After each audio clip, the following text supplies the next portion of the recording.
Señor, como siempre Él nos enseña. Ahí está el título en la pantalla. Estamos desarrollando una serie titulada Una colección de salmos. El día de hoy, basado en el Salmo 2, vamos a aprender acerca de la preeminencia de Cristo. Anótele ahí todos los que están anotando. Yo les decía el domingo que un buen propósito para este año es traer nuestra libreta de notas o tu tableta de notas y hagas tus propias notas para que ahí puedas apuntar todo lo que el Señor te está hablando y de esa manera podamos recordar el mensaje. Muy bien, vamos a orar. Señor, en el nombre de Jesús, te damos gracias porque tú eres nuestro amo, eres nuestro Señor, eres nuestro Salvador, nuestro Redentor, eres nuestro sustentador, eres nuestro proveedor, eres nuestro consuelo, eres nuestro Padre, Padre amoroso, eres Dios de misericordia, eres Dios de toda consolación. Tú traes fortaleza a nuestra vida, tú traes luz a nuestro caminar diario, porque tu palabra es como esa lámpara que alumbra nuestro diario caminar. Y hoy en esta noche estamos anhelantes de tu palabra, estamos deseosos de poder recibir el alimento que nos nutre, el alimento que nos fortalece. Sabemos que tú has preparado mesa, Señor, para nosotros. Sabemos que este alimento es el alimento que nos fortalecerá para seguir adelante en la vida cristiana, Señor. Así que danos la gracia, danos la inteligencia espiritual para recibir tu palabra y recibirla con mansedumbre, con gratitud, Señor, para que esta tu palabra pueda cumplir el propósito por el cual en esta noche será predicada, Señor. Que tu gracia me sustente, Señor, que la unción y el respaldo de tu Espíritu Santo, Señor, esté con nosotros en esta noche. Te lo pedimos en el nombre de Jesús. Y todos decimos, amén, que así sea. Le invito a que vayamos juntos a Colosenses capítulo 1. El tema entonces se llama la preeminencia de Cristo, un tema que no vamos a terminar hoy, pero lo haremos la siguiente semana. Entonces esta será la primera parte, la preeminencia de Cristo, basado en el Salmo 2. Colosenses capítulo 1, versículo 15, el apóstol Pablo escribe a los de la iglesia en Colosas y les dice, Él, Cristo, es la imagen visible del Dios invisible. Es decir, cuando tú ves a Cristo, o cuando vemos a Cristo, cuando percibimos el corazón de Cristo, estamos percibiendo el mismo corazón de Dios. Por eso dice Pablo, Él es la imagen visible del Dios invisible. Luego sigue diciendo, el primogénito de toda creación, porque en Él, en Cristo, fueron creadas todas las cosas, las que hay en los cielos y las que hay en la tierra, visibles, es decir, las que podemos ver, pero también las invisibles, las que no podemos ver. Y luego dice, sean tronos, sean dominios, sean principados, todo lo que vemos a nuestro alrededor, todo fue creado por medio de Él y para Él. Esa teoría que anda por ahí, que dice que todo surgió por medio de una explosión cósmica, eso no tiene nada de verdadero, ¿sí? La Biblia nos dice que todo lo que ves a tu alrededor, tu vida misma, yo mismo, la luna, las estrellas, el firmamento, toda la naturaleza, todo fue creado por medio de Él y para Él. Versículo 17. Y Él, Jesús, es antes de todas las cosas, y todas las cosas en Él subsisten, o todas las cosas en Él se sostienen. ¿sí? 18. Y Él es la cabeza del cuerpo que es la iglesia. Tú y yo somos el cuerpo de Cristo que conformamos la iglesia de Jesucristo. Él que es el principio, el primogénito de entre los muertos, para que en todo tenga ¿qué? Dilo, para que en todo tenga la preeminencia, palabra clave, preeminencia. Por cuanto agradó al Padre que en Él, en Cristo, habitase toda plenitud. Es decir, que si tienes a Cristo, tienes toda la plenitud, no nos falta nada. Y si tenemos a Cristo, lo tenemos todo, ¿sí? Aunque en la realidad a veces nos faltan algunas cosas, en la realidad de la vida diaria, de la vida práctica, hay ocasiones en que nos falta la sabiduría, pero la misma Biblia nos dice que pidamos a Dios sabiduría, el cual nos dará abundantemente y sin reproches. Dice, al Padre entonces le agradó que en él habitase toda plenitud y por medio de Él reconciliar consigo mismo todas las cosas, así las que están en la tierra como las que están en los cielos, haciendo la paz por medio de la sangre de su cruz, o la sangre derramada en su cruz. ¿Cuál fue la palabra clave? Díganlo. Preeminencia. Este término preeminencia es muy importante porque de ahí parte el mensaje. La palabra preeminencia nos habla de superioridad, ¿sí? Cristo es superior a todo lo creado. Dios y el Hijo son superiores a todo lo creado. Preeminencia habla de superioridad, habla de supremacía, habla de predominancia. Él es el que predomina, el que domina en todo y en todos. Preeminencia habla de autoridad suprema, es decir, Él está por encima de todo y está por encima de todos, ¿sí? Esto quiere decir que no hay nada, absolutamente nada que pueda sobrepasar y ni siquiera que se pueda igualar a Dios. Y esto es necesario y es muy importante que podamos entenderlo para poder comprender de qué se trata la enseñanza del Salmo 2. Es decir, nada se puede comparar a Él. El lugar de preeminencia lo ocupa solamente Cristo, quien es nuestro Señor y nuestro Salvador. Amén. ¿Él es tu Salvador? Si Él es tu Salvador, entonces Él es tu Señor. Y como cantábamos hace un momento, Él es mi amo, Él es mi Señor, Él es el que tiene la máxima autoridad sobre mí. Él me controla, Él controla mis pensamientos, Él controla mis sentimientos a través de la obra del Espíritu Santo.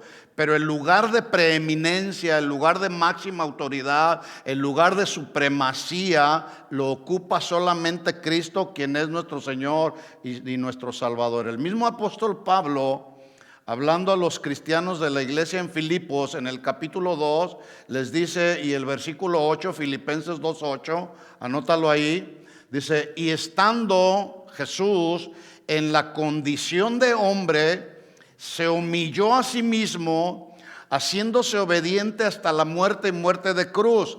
Nota lo que dice el versículo 9. Por lo cual Dios también lo exaltó, ¿hasta dónde? Hasta lo sumo, ¿sí? Y esto significa, Dios lo levantó, lo exaltó y lo puso en el lugar de preeminencia. Escucha este pensamiento que Dios puso en mi corazón, hablando de Jesús. Dice el pensamiento, por su humillación obediente de Jesús, el Padre le dio un lugar preponderante, un lugar de preeminencia. Y ese lugar de preeminencia o de supremacía, ya lo dije, le corresponde solamente a Jesús. Versículo 9 entonces dice, por lo cual también Dios le exaltó hasta lo sumo y le dio un nombre que es sobre todo nombre, ¿sí? Tú puedes nombrar cualquier nombre, sea cáncer Y el nombre de Jesús está por encima de todo nombre.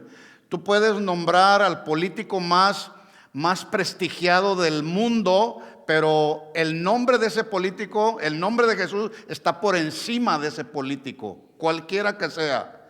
El hombre más rico, el nombre del hombre más rico de este mundo, el nombre de Jesús está por encima de todo. Y esto necesitamos entenderlo.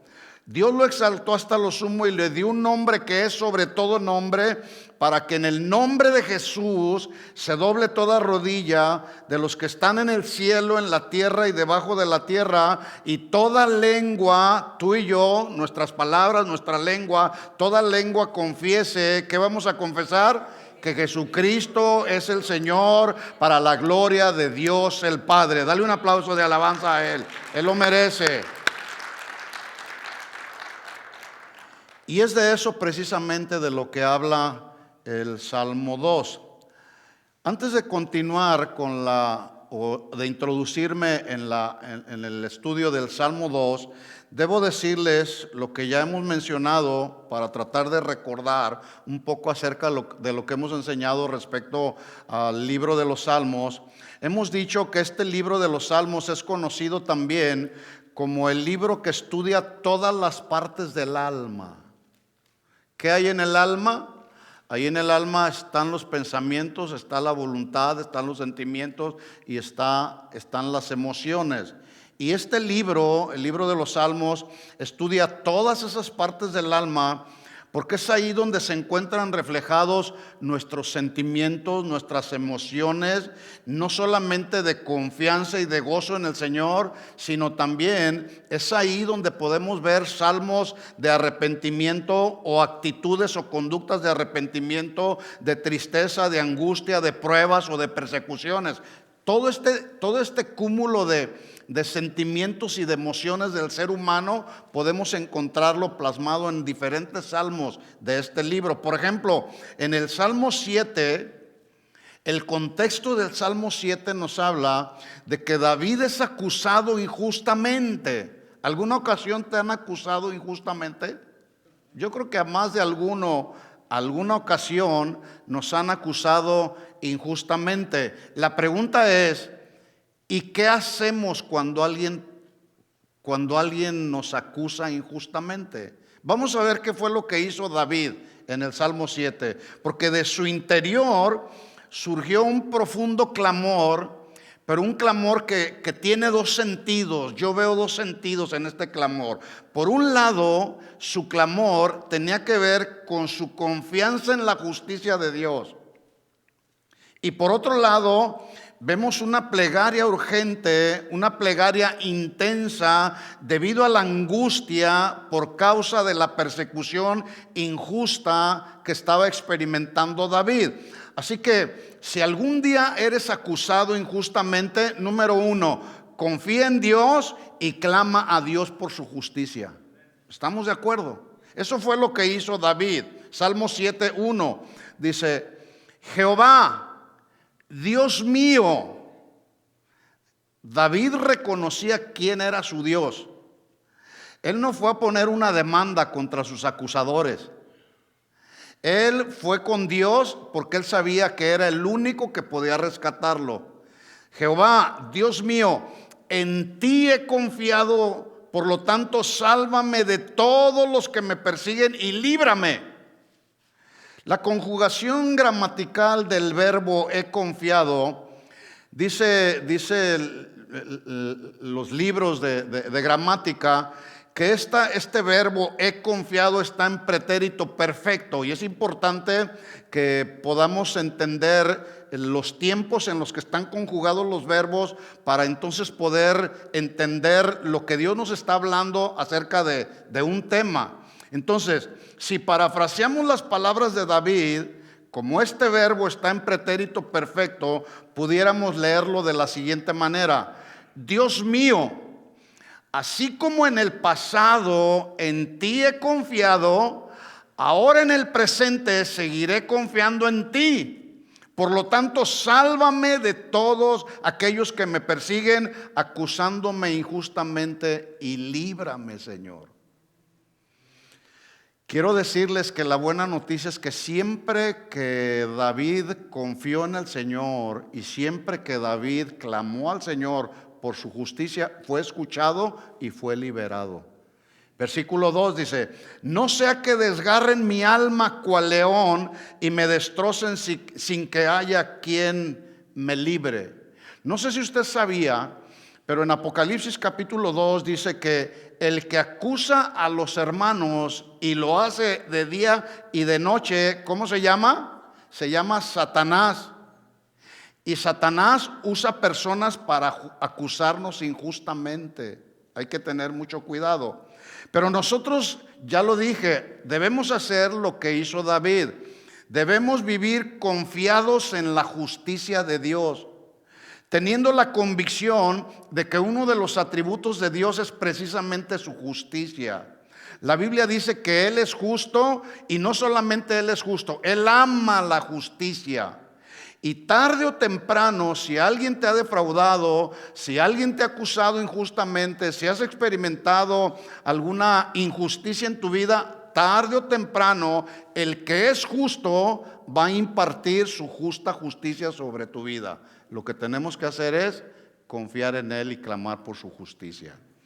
Termina afirmando David en el versículo 17, retomo: como en ti he confiado en el pasado, seguiré confiando en el presente. Por lo tanto, versículo 17, mire cómo termina David este Salmo 7. Alabaré a Jehová y le daré gracias conforme o de acuerdo a su justicia, y cantaré al nombre de Jehová el Altísimo. Ahí habla de otro de los atributos de Dios, que es que Él es el Elión, el Altísimo. Y ese que dice David que es el Altísimo significa que Él es el preeminente, o el que está por encima de todo y de todos. Así que en Él debemos confiar, o confiamos en el pasado, debemos confiar en el presente, pero también en Él debemos confiar siempre, en todo tiempo, en el futuro. En el Salmo 51, estoy solamente haciendo así una recapitulación de cómo en los salmos se ven expresadas las emociones y los sentimientos de todo ser humano. En el Salmo 51, que es un salmo que todos conocemos y que también es conocido como el Salmo del Arrepentimiento, David hace una plegaria de lo más profundo de su corazón, pidiendo no solamente el perdón por sus pecados, sino la purificación de sus pecados. Hay que pedir perdón, pero también hay que pedirle al Señor que nos limpie y nos purifique de todo pecado. Salmo 51, versículo 1. Miren la oración de David. Ten piedad de mí, oh Dios. Y miren lo que dice a continuación: conforme o de acuerdo a tu misericordia. Y ahí ya David está hablando acerca de otro de los atributos de Dios, que es su misericordia. Dios no puede obrar si no obra con misericordia. Dios es un Dios misericordioso. Dios no solamente es un Dios justo, Dios no solamente es Dios altísimo, Dios es un Dios misericordioso. Por eso debemos de confiar no en nuestras justicias propias, sino en sus muchas misericordias, porque dice la Biblia que sus misericordias son nuevas cada mañana, nuevas cada mañana. Entonces le dice: ten piedad de mí, Señor, reconozco que he pecado, conforme a tu misericordia.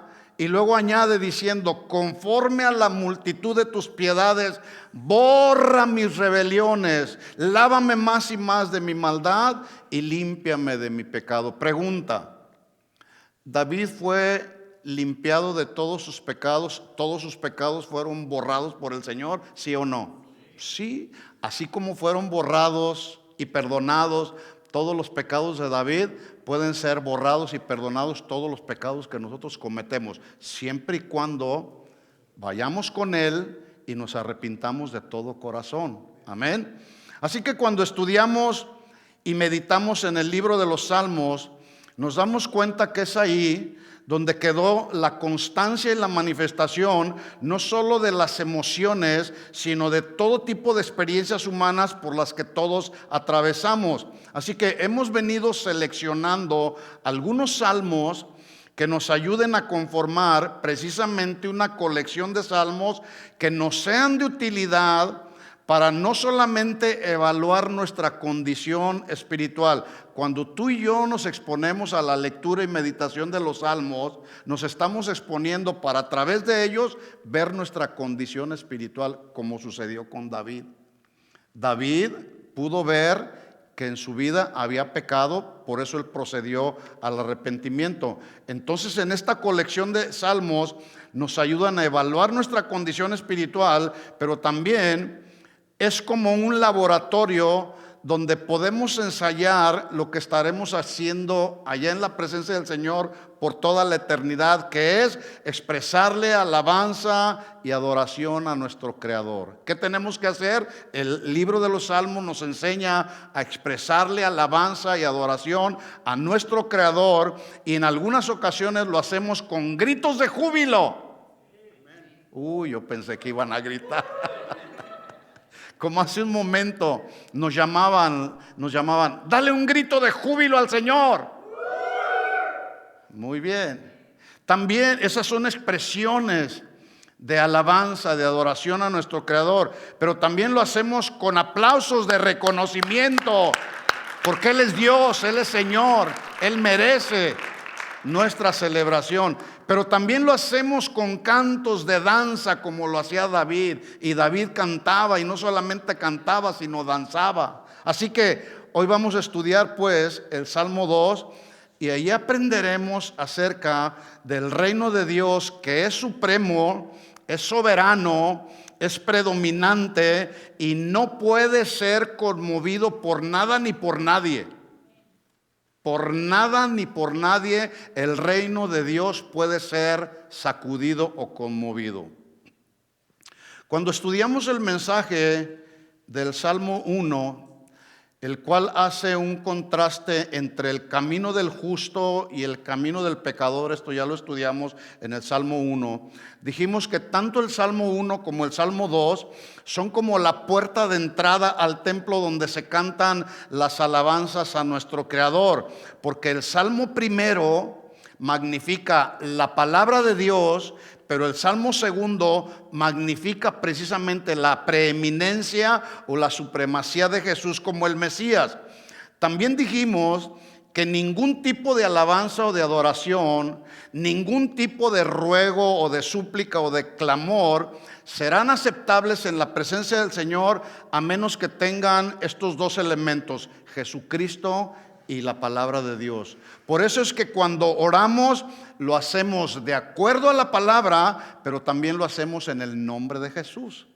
Cuando oramos lo hacemos de acuerdo a la palabra y lo hacemos en el nombre de Jesús. ¿Por qué? Porque el nombre de Jesús está sobre todo nombre. Pero también cuando adoramos cantamos la palabra. Si ustedes se dan cuenta, la mayor parte de los cantos que entonamos están inspirados en la palabra del Señor. Entonces, cuando adoramos a Dios, estamos cantando la palabra, porque la palabra magnifica y exalta la preeminencia de Jesús como el Mesías, Hijo de Dios. Así que lo que vemos esto lo vemos en el Salmo 110. Cómo se exalta la preeminencia de Jesús. Ahí en el Salmo 110, este salmo primero declara la función actual de Cristo allá en el cielo. ¿Tú sabes cómo está Cristo allá en el cielo? Está sentado a la diestra del Padre. ¿Y qué está haciendo? Está intercediendo por nosotros.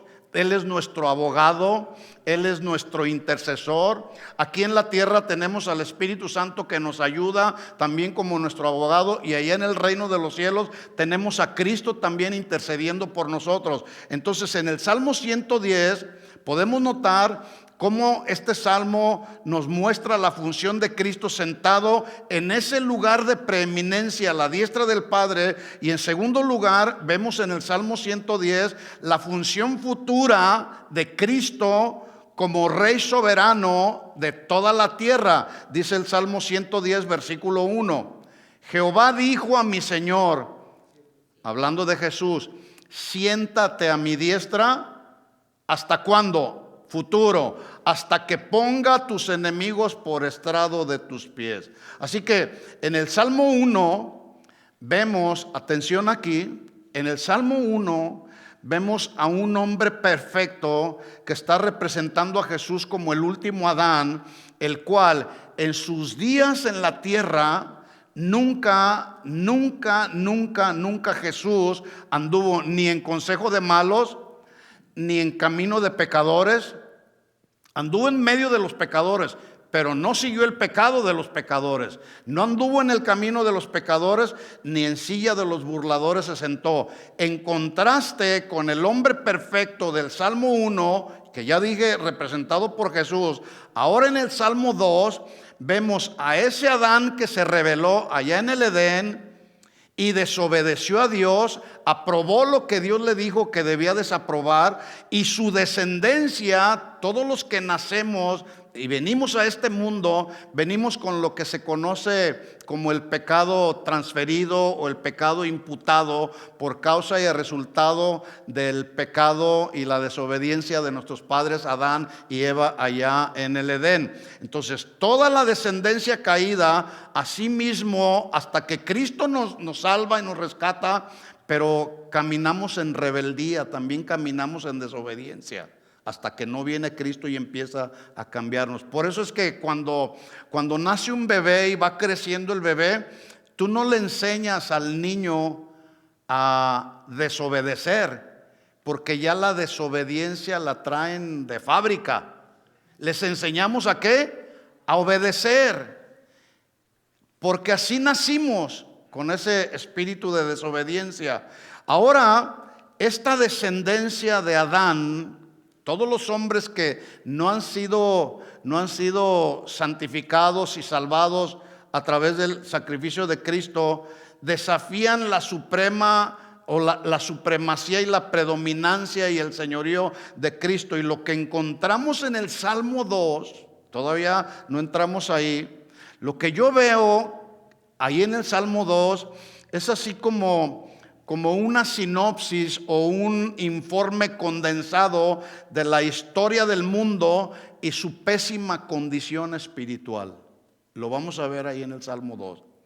En tan solo 2 versículos, David, que es el autor de estos 2 salmos, el 1 y el 2, nos da una idea de por qué el mundo está como está.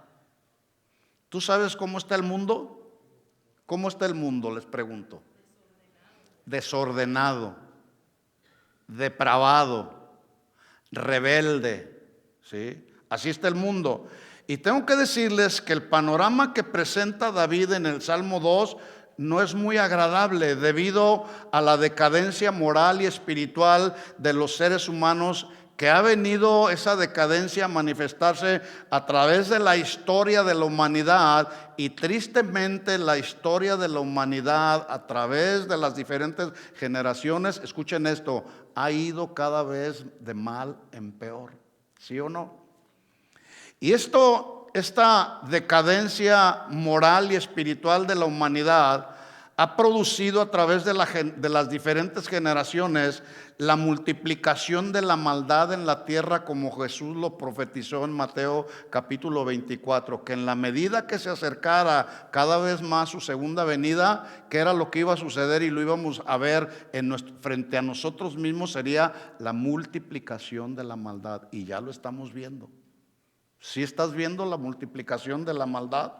Y la realidad que cada día vemos en los medios de comunicación o en las redes sociales son noticias diversas, son sucesos que tienen que ver con los problemas graves de la sociedad actual, como son el hambre alrededor del mundo, como nunca hay hambre alrededor del mundo, la pobreza, cada vez son más pobres los que están llenando este mundo, guerras, rumores de guerras, enfermedades, el cambio climático, el racismo, los asesinatos, no se diga. Son términos, todo esto que acabo de mencionar, son términos que desgraciadamente a ellos nos hemos venido acostumbrando poco a poco. Pues que asesinaron allá a 50 personas. Un hombre entró a una escuela y mató a tantos.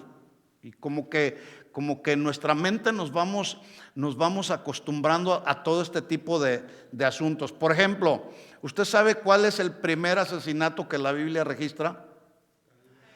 El asesinato de Caín matando a su hermano Abel.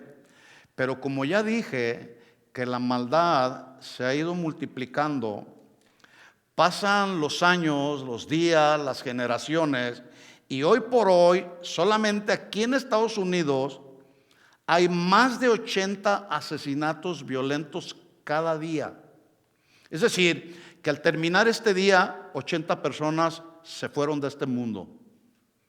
Algunos cristianos y algunos otros no cristianos. Algunos a un destino eterno en la presencia del Señor y algunos otros no sabemos, a la presencia de otro lado. Así que pongamos atención, porque el mensaje que hay detrás del Salmo 2 es que al ver nosotros el panorama y la condición del mundo actual, mucho cuidado con esto, desechemos una necia intención de rebelarnos contra Dios. Como muchos el día de hoy tristemente lo han estado haciendo, apostatando de la fe, ¿sí? Por diferentes razones. Vemos la maldad, porque de hecho Jesús dijo, y por haberse multiplicado la maldad, el amor de muchos se enfriará. Es decir, que al ver nosotros la maldad, lo que está sucediendo a nuestro alrededor y esa multiplicación de la maldad, lejos de que nuestro amor se vaya enfriando, hay que encenderlo cada vez más. ¿Cómo lo encendemos? Estando en la presencia del Señor, adorando al Señor, escudriñando la palabra, estando conectados con el Señor. Porque si tú te la vives conectado a las cosas de este mundo, tu amor por Dios se va a debilitar, tu fe se puede debilitar.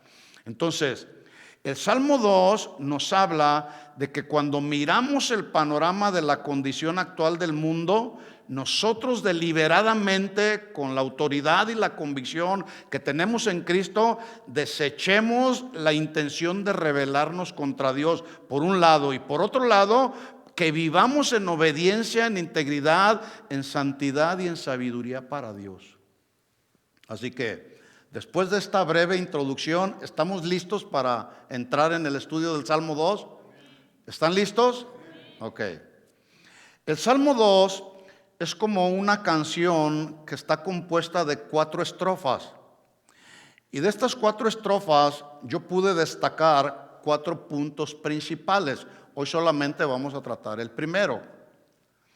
La primera estrofa nos muestra, o nuestro primer punto, lo que yo llamo, punto número uno, anótele ahí, una conspiración absurda e insensata. Esta conspiración absurda e insensata la vamos a ver del versículo 1 al versículo 3, que es la primera estrofa. Salmo 2, versículo 1. Mire lo que dice esta primera estrofa, o este primer punto. Repito el primer punto, una conspiración absurda e insensata, versículos 1 al 3. El Salmo 2, versículo 1, mire cómo empieza una pregunta. ¿Por qué se amotinan? Que también se traduce, otras versiones lo traducen, ¿por qué se rebelan? Otra versión también lo traduce, ¿por qué se sublevan las gentes y la gente de los pueblos piensan cosas vanas? La Nueva Traducción Viviente de esta segunda parte del versículo 1 dice, ¿por qué la gente pierde el tiempo haciendo planes inútiles? Versículo 2, se levantarán los reyes de la tierra y príncipes consultarán unidos. Escucha cómo dice la segunda parte, se juntarán los reyes de la tierra, los príncipes consultarán unidos contra Jehová y contra su ungido. Unción ahí, o el ungido está hablando de Cristo, diciendo, versículo 3, rompamos sus ligaduras y echemos de nosotros sus cuerdas. ¿Alcanzas a ver la rebelión insensata y necia que la gente de este mundo está haciendo contra Jehová? ¿Sí? Bueno, David está describiendo ahí en esta primera parte como un campo de batalla donde las naciones aparecen como alborotadas, sublevadas, los pueblos están conspirando, haciendo planes, pero planes sin sentidos para luchar con un enemigo en común. ¿Quién es ese enemigo en común? Nada más y nada menos que Jehová de los ejércitos, el creador de todo y de todos, y contra su ungido Cristo. La pregunta es, ¿tú crees que todos estos que han conspirado contra Dios podrán prevalecer? No, absolutamente no. La respuesta es no. ¿Por qué? Porque Cristo tiene la preeminencia en todo. Él tiene la supremacía. Él es la máxima autoridad. Él está por encima de todo. Por eso es que esta es una conspiración necia e insensata a la que se está refiriendo David en esta primera parte. Esta es una conspiración absurda, insensata. Ahí la palabra que se traduce sublevarse o amotinarse nos da la idea, escuchen bien esto mis hermanos, porque aquí voy a tratar de aplicar algo que nos está pasando. Por eso el mundo está como está, y que el mundo esté como esté se entiende, no conocen a Dios, pero también nos podemos dar cuenta por qué la iglesia de Cristo alrededor del mundo está como está. Atención aquí. Aquí la palabra sublevarse o amotinarse nos habla de un tumulto de personas que están llenas de necias inconformidades, están enojadas, están con furia, y todos estos se juntan para planificar o para estudiar algo, y lo hacen premeditadamente con el fin de conspirar o con el fin de confabularse para maquinar una rebelión. Y lo tremendo de todo es que todos esos conspiradores lo hacen de manera voluntaria. Nadie es obligado. En otras palabras, ninguno es un sicario. O sea, la maldad que ellos hacen, la hacen porque ellos voluntariamente lo quieren, no porque alguien les paga. A un sicario, para que vaya y mate a alguien, le tienen que pagar algo, si no, no lo hace. Pero estos conspiradores que se están levantando contra el reino supremo de Dios son personas que lo hacen de manera voluntaria. No se involucran en una conspiración de manera obligada, sino voluntaria. Y voy a repetir lo que ya dije. Cuando vemos el panorama de lo que está sucediendo alrededor del mundo, debemos nosotros, aquí y ahora, nosotros como cristianos, deliberadamente, voluntariamente, debemos desechar la idea de rebelarnos contra Dios y su ungido, su hijo, el Hijo de Dios. Porque es muy triste cuando alguna persona es sometida a una prueba. Hay quienes reniegan contra Dios y cuestionan a Dios, ¿sí?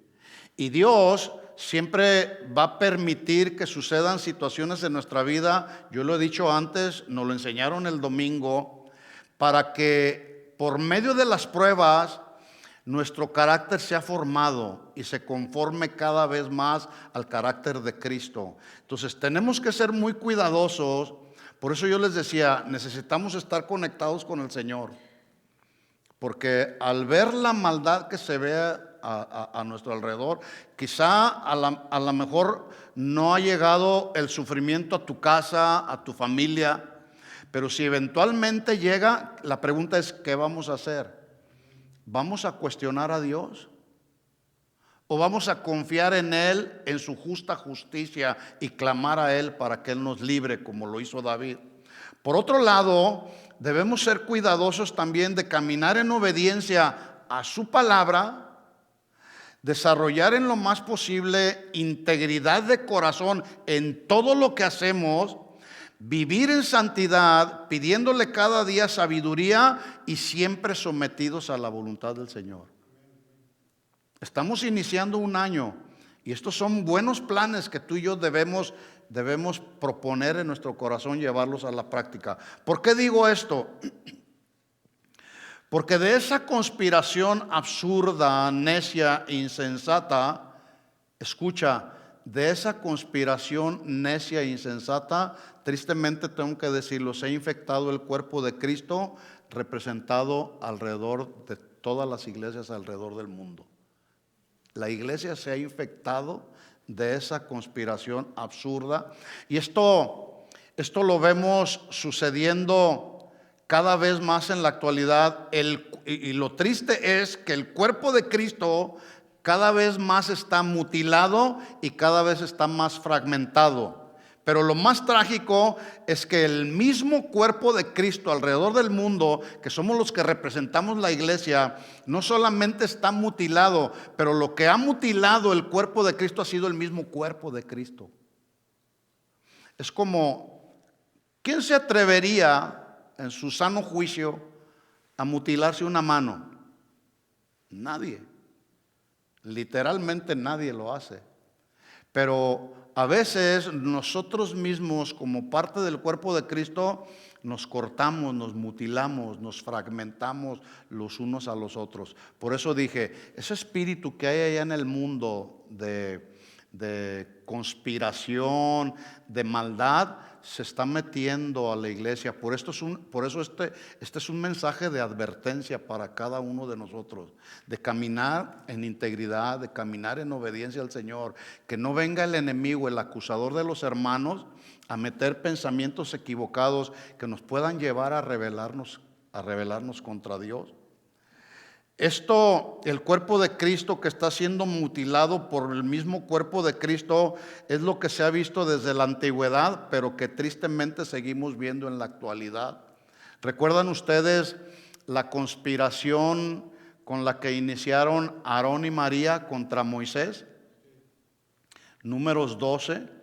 Pero luego en Números 16 vemos otra vez otra conspiración, otra confabulación de hombres como Coré, Datán y Abiram, y 250 de los príncipes de Israel, que se narra en Números 16, que todos sabemos en qué terminó la conspiración.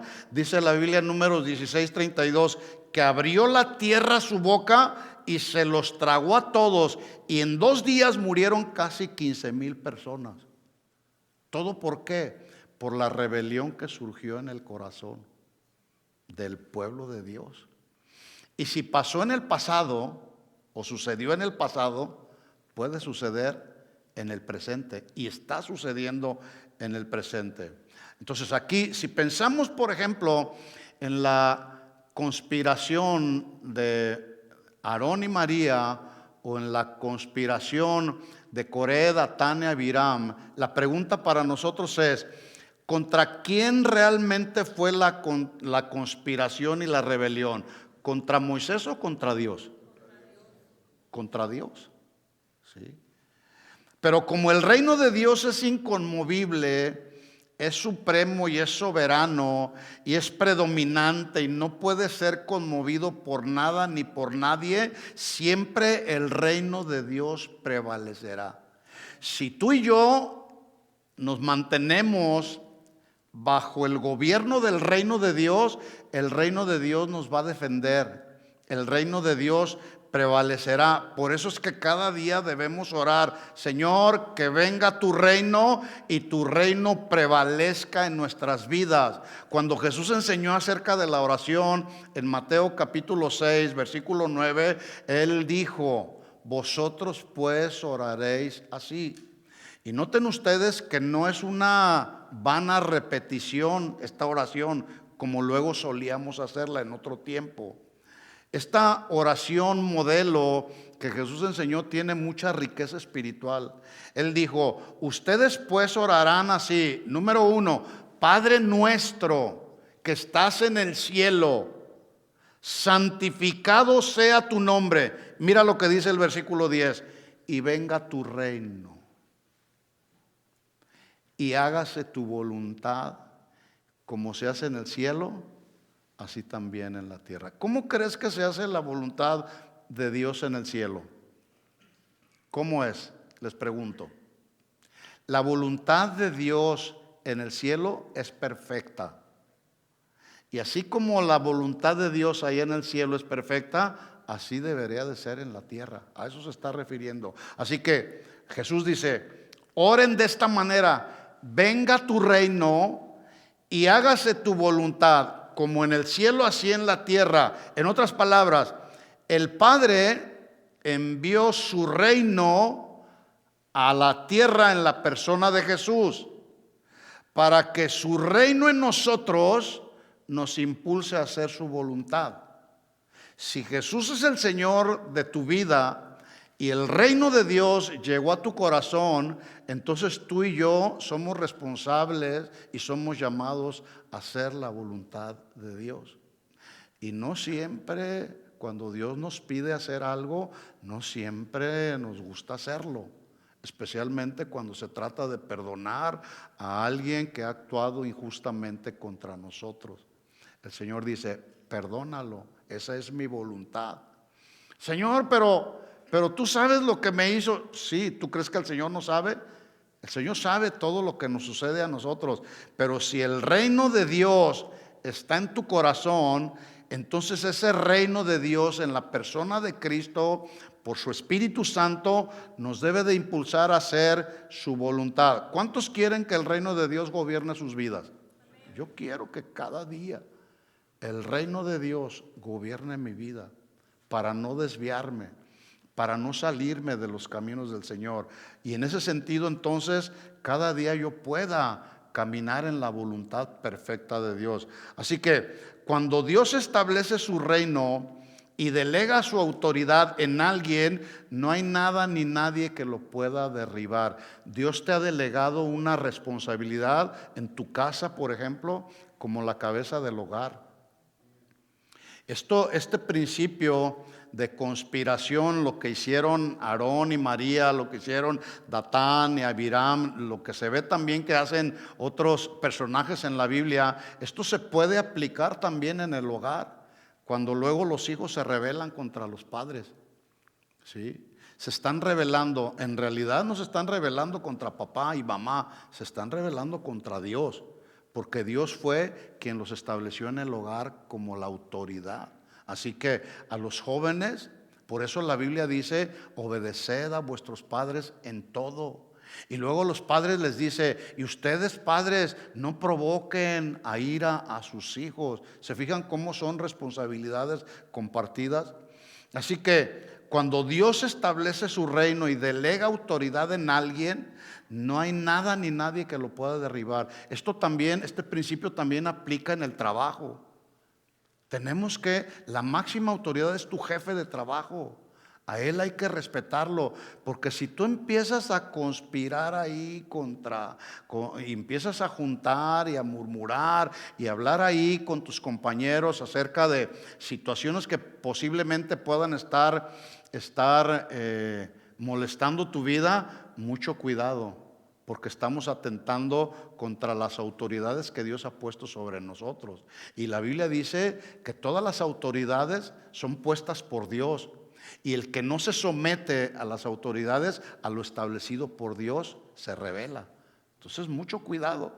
Por eso llamamos a esta primera estrofa o a este primer punto una conspiración absurda e insensata, donde ya vimos que no solamente los incrédulos son los falsos, no solamente los incrédulos se rebelan contra Dios, sino también los falsos hermanos. Dice el Salmo 2 en el versículo 1 de la parte B, Salmo 2, 1, parte B o segunda parte, dice: los pueblos traman cosas vanas y se levantan los reyes de la tierra y los gobernantes traman unidos. Yo no sé si tú sabías, pero los gobernantes de este estado de California están tramando cosas contra la iglesia de Cristo. Y las cosas que se vienen, debemos prepararnos contra lo que se viene, ¿sí?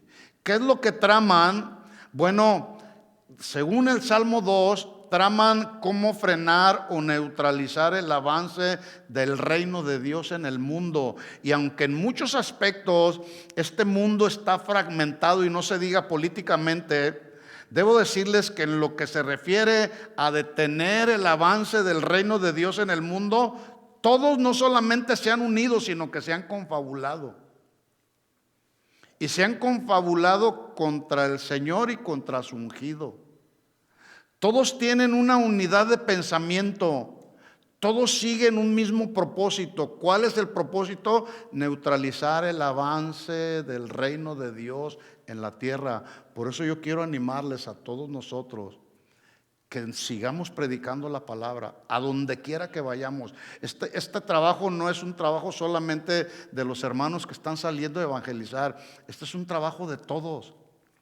Tú puedes evangelizar en tu trabajo, puedes evangelizar en la escuela, puedes evangelizar en el mercado, podemos evangelizar a donde quiera que vayamos, para que el reino de Dios, lejos de detenerse, siga avanzando. Jesús dijo: las puertas del infierno no prevalecerán contra la iglesia de Jesucristo. Así que lo tenemos todos, mis hermanos, para seguir haciendo crecer el reino de Dios aquí en la tierra. Sin embargo, los gobernantes de este mundo se han unido, siguen el mismo pensamiento, y el mismo pensamiento es destronar a Dios y a su ungido, acabar con sus principios, los principios establecidos en la palabra, y para ello, para detener el avance del reino de Dios, han implementado no solamente leyes, sino filosofías e ideologías que son contrarias al diseño perfecto de Dios en la Biblia. Y lo que nos deja ver el Salmo 2 también es que Cristo, el que usted y yo acabamos de adorar, es hoy por hoy el objeto del aborrecimiento universal del hombre contra Dios. La gente que no conoce a Dios aborrece todo lo que tenga que ver con Dios. Y si no, pregúnteles simplemente al gobernador de este estado. No quiere saber nada que tenga que ver con lo que es Dios. Jesús vivió, y aquí lo vemos, Jesús vivió y desarrolló su ministerio en medio de una sociedad judía que estaba muy dividida también. Había mucho sectarismo, era un sectarismo impresionante.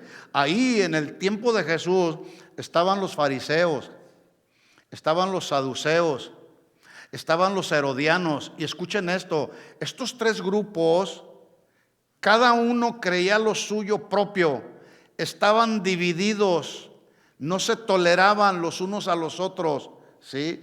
Por cosas, cuando querían hacer algo para ellos mismos en sus grupos, ellos no se toleraban. Pero cuando se trató de cuestionar y neutralizar la obra del ministerio terrenal de Jesús, qué casualidad que todos se pusieron de acuerdo, ¿sí? Y es interesante mencionar que los cristianos del primer siglo vieron este fenómeno de unidad entre los saduceos, los fariseos y los herodianos como el cumplimiento de lo dicho por David precisamente en el Salmo 2. El autor del libro de los Hechos, que es Lucas, escribe ahí en el capítulo 4 que cuando Pedro y Juan son amenazados, porque en el capítulo 3 habían liberado un hombre que estaba enfermo de nacimiento, y ellos, Pedro y Juan, oraron por él. Se levantó, sucedió un milagro impresionante. Entonces se juntaron todos estos grupos rivales y les hablaron que no predicaran más en el nombre de Jesús.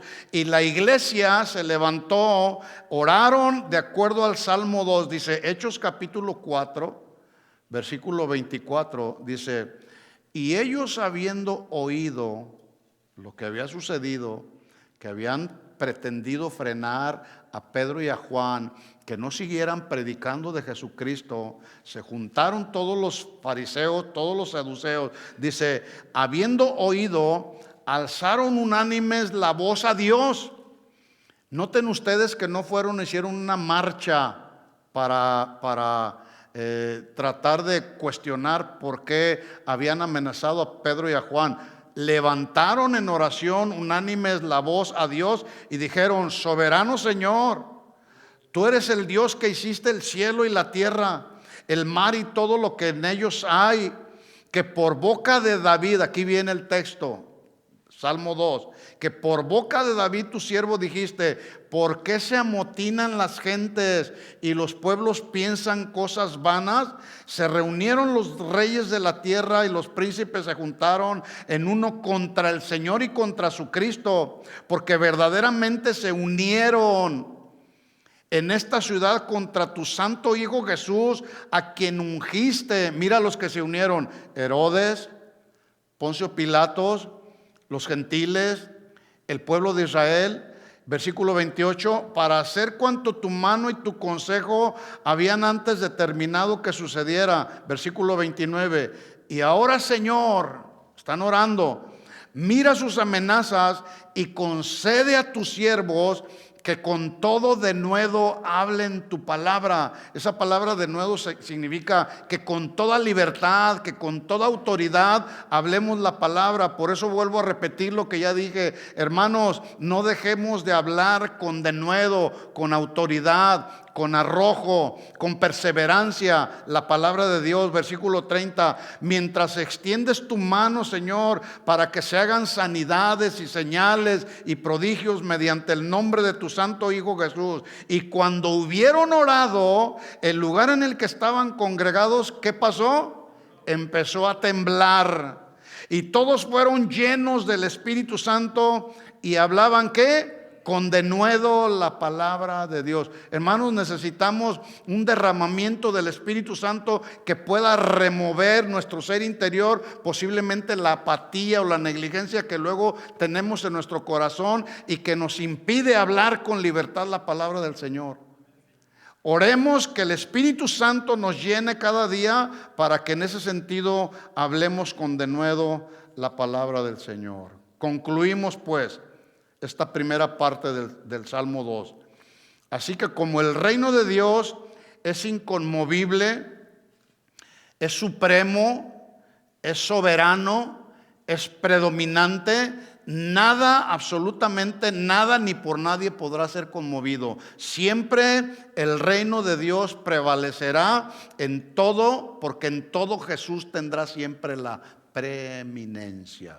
¿Y sabe lo que hará el que mora en los cielos?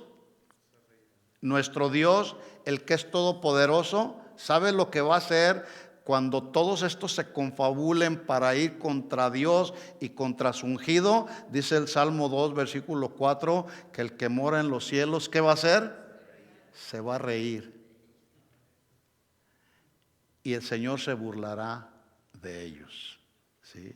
¿Por qué? Porque el reino de Dios siempre prevalecerá para que Jesús tenga en todo siempre la preeminencia. ¿Entendió el mensaje? Muy bien. Vámonos con esta palabra y la próxima semana continuamos. Acuérdese, esta es la primera estrofa, ¿sí? El primer punto que tratamos. Nos quedan 3 todavía, pero eso lo vemos la siguiente semana. No quiero atiborrarlos de tanta información, pero vámonos con esto, meditemos en esto, medita en las notas que tú hiciste o vuelve a escuchar el mensaje.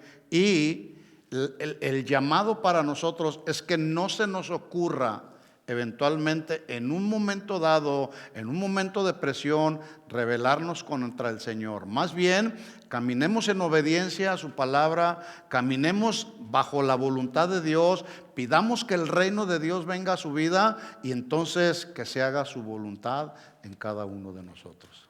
Amén. ¿Puedes darle un aplauso de alabanza a Él?